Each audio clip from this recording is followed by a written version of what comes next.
I think there are three things. I think the first thing would be about the way that social media is changing and fragmenting, and there are so many platforms now that our clients could choose to be represented on.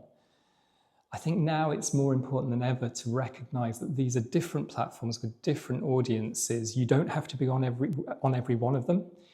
And it's really important that you don't share the same thing in the same way on all of the platforms. Each of them have their own personality. Each of them have their different audiences who are looking at these platforms for different reasons, work, play, who have different amounts of time to dedicate to these things. So making your message fit the media is really important, and also taking a step back and thinking, what's my tone of voice? What platforms am I going to be using to get my message across? I think that's the first thing.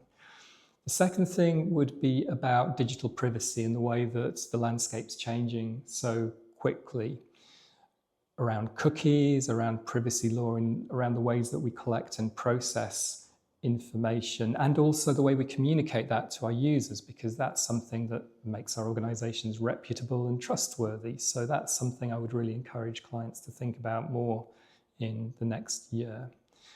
And the final thing is to do with website speeds and carbon footprint. I think a lot of clients don't realize that website speed is a real indicator of stickiness on the website, whether users are going to stick around. If your website's taking 4, 5, 6 seconds to load, that has a big impact on carbon footprint of your website as well.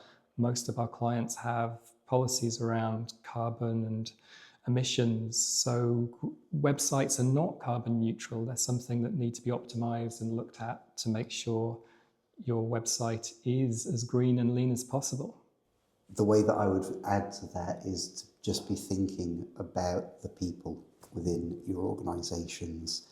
Everything that anyone does is down to the people who are doing it. And as we move into a time that is very much about AI and getting content onto the web quickly, we don't necessarily encourage our clients to be those people. Instead, always think about how you can show yourselves doing the things that you do. Whether you're a charity or a business, it comes down to showing those individuals those little moments in their day.